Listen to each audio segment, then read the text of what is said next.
Hello everyone, welcome back to another video. दोस्तों, आपको पता है एआई की हेल्प से किसी भी इमेज में ऑब्जेक्ट को डिटेक्ट करना कितना एक्यूरेट हो गया है। तो इस प्रोजेक्ट में हम एक माइक्रो सर्विस बनाएंगे with the help of fast API and YOLO V8, जिसकी मदद से हम किसी भी इमेज में ऑब्जेक्ट को ईजिली डिटेक्ट कर पाएंगे। इस प्रोजेक्ट को बिल्ड करने के लिए हम एक डॉकर का यूज़ करेंगे। तो वीडियो में मैं आपको पूरा डॉकर भी एक्सप्लेन करूँगा कि उसका क्या यूज़ होता है। तो at the end of video आप खुद का एक माइक्रो सर्विस बना पाएंगे जो ऑब्जेक्ट को डिटेक्ट करेगा किसी भी इमेज में, और आप इस प्रोजेक्ट को अपने रिज्यूमे में भी ऐड कर सकते हो। तो चलिए बिना टाइम वेस्ट किए वीडियो को स्टार्ट करते हैं और चलते हैं लैपटॉप की स्क्रीन पर।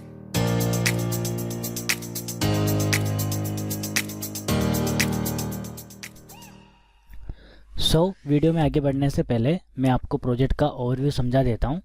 तो बेसिकली इसमें हमारे पास दो मेन सर्विसेज होगी। First UI backend and AI backend. UI backend में हम यूज़र के थ्रू इनपुट लेंगे लाइक इमेजेस, और उस इमेज को हम फॉरवर्ड करेंगे AI बैकएंड में। और AI बैकएंड हमारा एक light weight YOLO V8 model use करेगा फॉर ऑब्जेक्ट डिटेक्शन, एंड इसको एज अ रिटर्न करेगा जेसन फॉर्मेट में। और हम इसका आउटपुट भी सेव कराएंगे, लाइक आप यहाँ पे देख सकते हो राइट साइड में, ठीक है। और उसके साथ ही में यहाँ पे एक और इम्पोर्टेंट चीज़ है कि दोनों सर्विसेज के लिए हम लोग डॉकर का यूज़ करेंगे कंटेनराइज करने के लिए, और उनको मैनेज करेंगे डॉकर कंपोज की यूज़ से, ताकि हम इसको इजीली बिल्ड कर पाएँ। ओके, अब देखते हैं हम प्रोजेक्ट का स्ट्रक्चर। हमारे प्रोजेक्ट का स्ट्रक्चर कुछ इस तरह से रहने वाला है। माय प्रोजेक्ट मीन्स आप यहाँ पे कुछ भी नाम देख सकते हो। उसके अंदर हमारे पास एक AI बैकएंड होगा और एक UI बैकएंड, दो फोल्डर्स होंगे। उसके अंदर हमारे पास डॉकर फाइल्स main.py और रिक्वायरमेंट्स फाइल होगी, और दोनों में जो डॉकर फाइल्स है उसको हम बिल्ड करने के लिए डॉकर कंपोज का यूज़ करेंगे। तो आइए चलते हैं कोड में और देखते हैं स्टेप बाय स्टेप ये कैसे काम कर रहा है। तो सबसे पहले हम एक नया टर्मिनल ओपन करेंगे और उसके बाद हम हमारा प्रोजेक्ट की डायरेक्टरी में आ जाएंगे। उसके बाद हम एक वर्चुअल इन्वायरमेंट क्रिएट करेंगे। देखिए, जब भी आप कोई भी प्रोजेक्ट स्टार्ट करो तो आप उसको वर्चुअल इन्वायरमेंट में ही करो, क्योंकि उससे अगर आपके इनकेस और भी अदर प्रोजेक्ट्स हैं तो उनके जो भी लाइब्रेरी पैकेजेस होते हैं तो उनके साथ मिक्स ना हो के, क्योंकि कभी कभी एरर आ जाता है अनइंस्टॉल और इंस्टॉल करने के चक्कर में। तो आप हमेशा ही कोई भी प्रोजेक्ट करो तो उसके लिए आप एक वर्चुअल इन्वायरमेंट क्रिएट करो। तो यहाँ पर मैं कुछ स्टेप्स आपको दे रहा हूँ वर्चुअल इन्वायरमेंट के लिए, जिनको आप इजीली फॉलो करके अपना वर्चुअल इन्वायरमेंट क्रिएट कर सकते हो। हमारा वर्चुअल इन्वायरमेंट सक्सेसफुली क्रिएट हो चुका है। अब हम डॉकर कंपोज का यूज़ करके जो हमारा AI बैकएंड और UI बैकएंड में जो डॉकर फाइल्स है उन दोनों को हम बिल्ड करेंगे। ओके, तो आपको डॉकर कंपोज अब हाइफन बिल्ड कमांड देना है, जिससे हमारी जो भी दोनों डॉकर फाइल्स थी AI बैकएंड और UI बैकएंड का, उन दोनों को हम कंपोज करके साथ में बिल्ड करेंगे, ठीक है। लेकिन उसके पहले आपको जो है अपना डॉकर जो डेस्कटॉप है उसको ओपन कर लेना है, और ओपन करने के बाद ये कमांड आपको देना है। और इनकेस अगर आपका कुछ इस तरह का एरर आता है तो इसका मतलब है आपको ऑथेंटिकेट करना पड़ेगा। इसका मतलब आपको डेस्कटॉप में या फिर ब्राउज़र में आपका जो डॉकर कंपोज है उसको आपको लॉगिन करना पड़ेगा, ठीक है।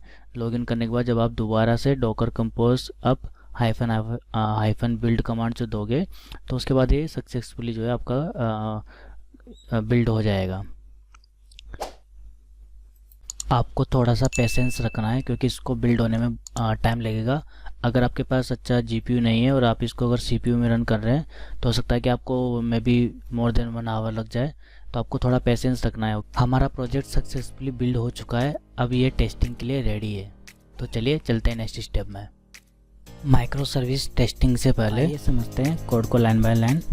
यहाँ पर हमारे पास AI बैकएंड है, UI बैकएंड और डॉकर कंपोज, और ये हमने कुछ टेस्ट इमेजेस ले रखी है जिनको हम UI बैकएंड के थ्रू देंगे AI को। यहाँ पे फास्ट API फ्रेमवर्क को इंपोर्ट किया है, जिसके यूज़ से हम API बनाएंगे, और बेस मॉडल का हम लोग यूज़ करेंगे डाटा वैलिडेशन के लिए।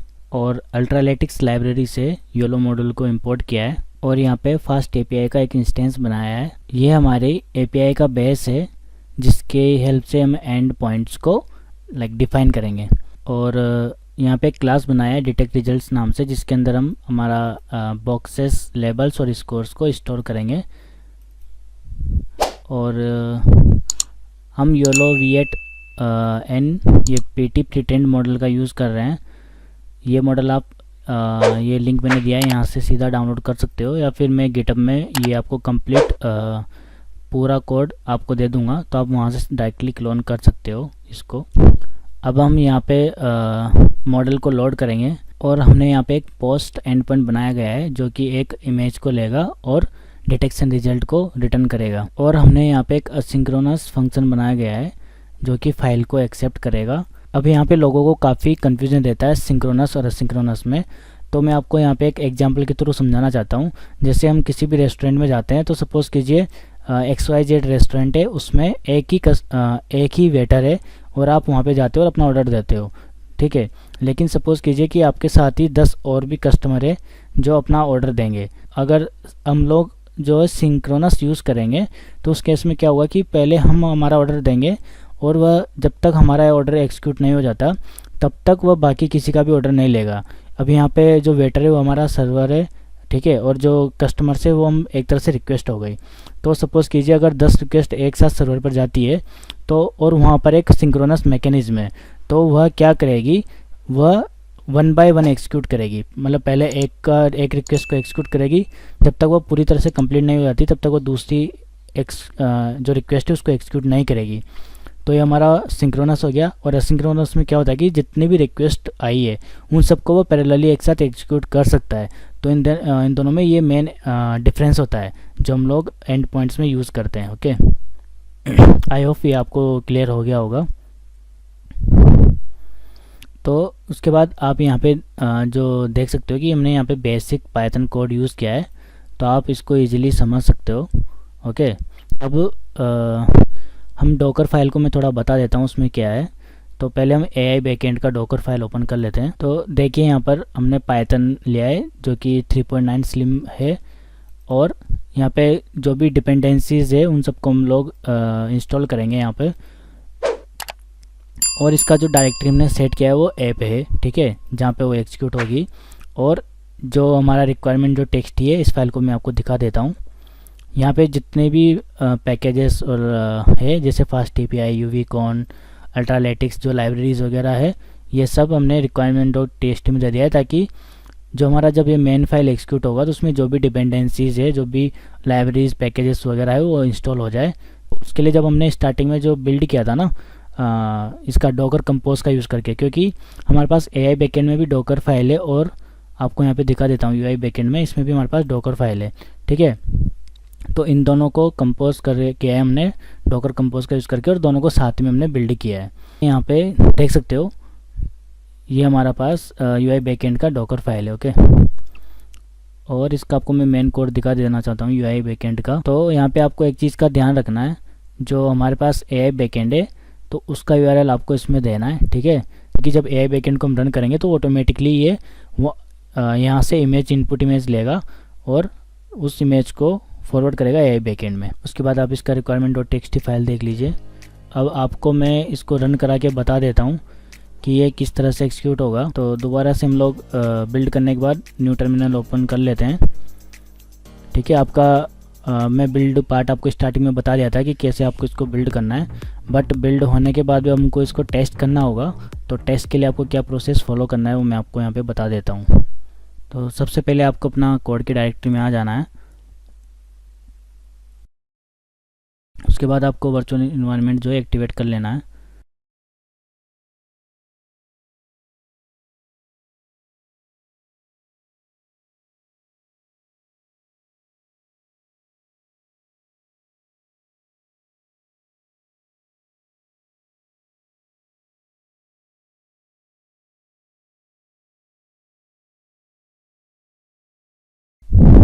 ठीक है, तो आपका जब एनवायरनमेंट एक्टिवेट हो जाएगा उसके बाद आपको अपना AI बैकएंड की डायरेक्टरी में जाना है, CD AI बैकएंड। और उसके बाद आपको ये यूवीकॉन, अब ये मेन आपका जो है यहाँ पे AI बैकएंड में जो मेन फाइल है वो है यहाँ पे यूवीकॉन मेन ऐप और रिलोड बेसिकली क्या करेगा कि अगर आप कुछ भी चेंजेस करते हो रियल टाइम में तो आपको बार बार जो है रन नहीं करना पड़ेगा, ये ऑटोमेटिकली रन एग्जीक्यूट हो जाएगा। उसके बाद आपको इंटर मार देना है। तो अब हमारे सर्वर को थोड़ा स्टार्ट होने देते हैं। उसके बाद मैं आपको एक इमेज जो है टेस्ट करके बता देता हूँ कि किस तरह से ये हमको आउटपुट देगा। ओके,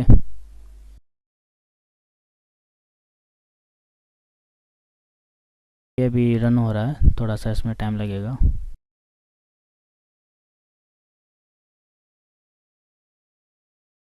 अभी हमारे पास आउटपुट फाइल में क्या पड़ा हुआ है देख लेते हैं। ओके, ये वाला इमेज है जो आउटपुट आ रहा है, टेस्ट इमेज 4 आई थिंक। हाँ ओके, तो मैं आपको जो है टेस्ट इमेज 3 इनपुट दिखा देता हूँ और सेम ये फाइल ओवरराइट हो जाएगा यहाँ पे। ठीक है, तो आप देखिए कार और एक पर्सन है यहाँ पे। तो हम चलिए इसको डिटेक्ट कराते हैं। तो उसके लिए आपको यहाँ पे न्यू टर्मिनल में एक गिट बेस या फिर पावर सेल या फिर आप कमांड प्रॉम्प्ट के थ्रू भी इसको दे सकते हो। गिट बेस में आने के बाद आपको उसी डायरेक्टरी में आ जाना है, अपने प्रोजेक्ट डायरेक्टरी में।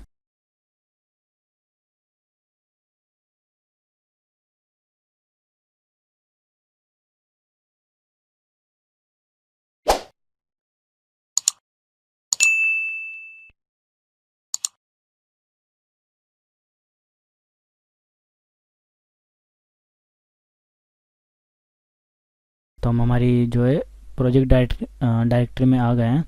उसके बाद आपको यहाँ पर आपको कल कमांड के थ्रू हम लोग जो है रिक्वेस्ट सेंड करेंगे, इमेज देंगे। ठीक है, इनपुट इमेज।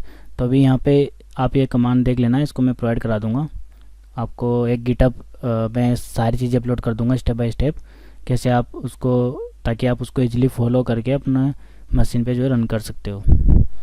तो अभी हम यहाँ पे टेस्ट इमेज 3 देते हैं। ओके, और इसको एंटर मार देते हैं। तो आप यहाँ पे देख सकते हो इधर साइड में ये एप्लीकेशन स्टार्टअप कंप्लीट दिखा रहा है।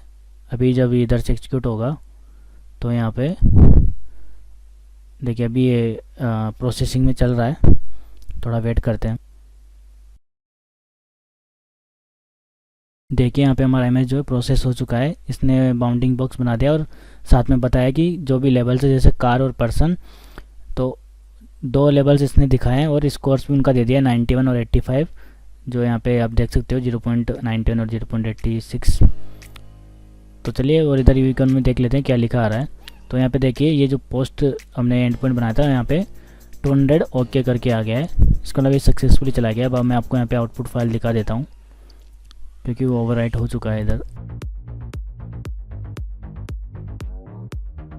तो आप इस तरह से देख सकते हो यहाँ पे सक्सेसफुली इसने ऑब्जेक्ट को डिटेक्ट कर दिया है।